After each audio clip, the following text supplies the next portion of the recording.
O mesmo ocorre com a força mais significativa de nossa vida moderna, o capitalismo. O impulso para o ganho, a ânsia do lucro, de lucro monetário o mais alto possível, não tem nada a ver em si com o capitalismo.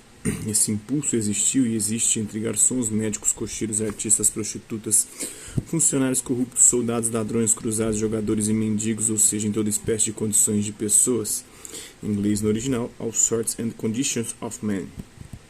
Em todas as épocas de todos os países da Terra, onde quer que de alguma forma se apresenta uma possibilidade objetiva para isso. A inspiração dessa noção ingênua de capitalismo pertence ao ensino do jardim de infância da história e da cultura. O desejo de ganho ilimitado não se identifica nem um pouco com o capitalismo, muito menos com o espírito do capitalismo. O capitalismo pode até identificar-se com uma restrição, ou pelo menos com uma moderação racional desse impulso irracional. De qualquer forma, porém, o capitalismo, na organização capitalista permanente e racional, equivale à procura do lucro, de um lucro sempre renovado, da rentabilidade. Só pode ser assim. Dentro de uma ordem econômica totalmente capitalística, uma empresa individual que não se orientasse por esse princípio estaria condenada a desaparecer. Definamos agora os nossos termos de uma maneira mais precisa do que geralmente ocorre. Chamaremos de ação econômica capitalista aquela que se basear na expectativa de lucro através da utilização das oportunidades de troca, isto é, das possibilidades formalmente pacíficas de lucro. Em última análise, a apropriação formal e atual do lucro segue os seus preceitos específicos e, conquanto não se possa proibi-lo, não convém colocá-la na mesma categoria da ação orientada para a possibilidade de benefício na troca, a comenda no original, onde a apropriação capitalista é racionalmente efetuada, a ação correspondente é racionalmente calculada em termos de capital. Isso significa que ela se adapta a uma utilização planejada de recursos materiais ou pessoais como meio de aquisição, de tal forma que, ao termo de um período econômico, o balanço da empresa em termos monetários, ou no caso de uma empresa permanente, a estimação periódica dos bens financeiramente alienáveis exceda o capital, cada vez mais no caso da empresa permanente, isto é, o valor estimado dos meios materiais de produção utilizados para aquisição na troca.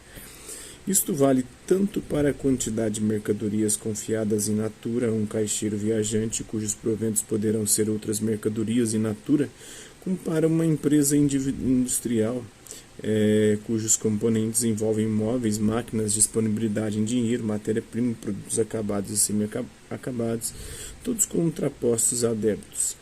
Isso reside o importante no cálculo do capital em dinheiro, seja através de modernos meios contabilísticos, seja através de qualquer outro meio, por mais primitivo e superficial que ele seja. Tudo é feito em termos de balanço, a previsão inicial no começo da empresa ou antes de qualquer decisão individual, o balanço final para verificação do lucro obtido, por exemplo, a previsão inicial de uma transação por comenda, comenda no original, forma de empresa ocasional, antecessora da empresa permanente de comércio, espécie de representação de compra e venda surgida por volta do século X em Veneza, segundo Max Weber na História Econômica Geral.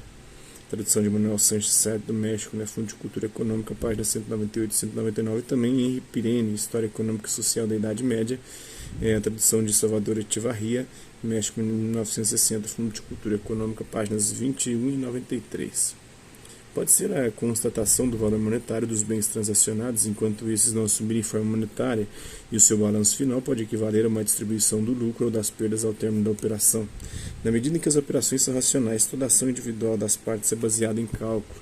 A inexistência de um cálculo realmente apurado, o fato de um procedimento ser pura adivinhação ou simples tradição e convenção, ocorre ainda hoje em toda forma de empresa capitalista em que as circunstâncias não exigem precisão absoluta.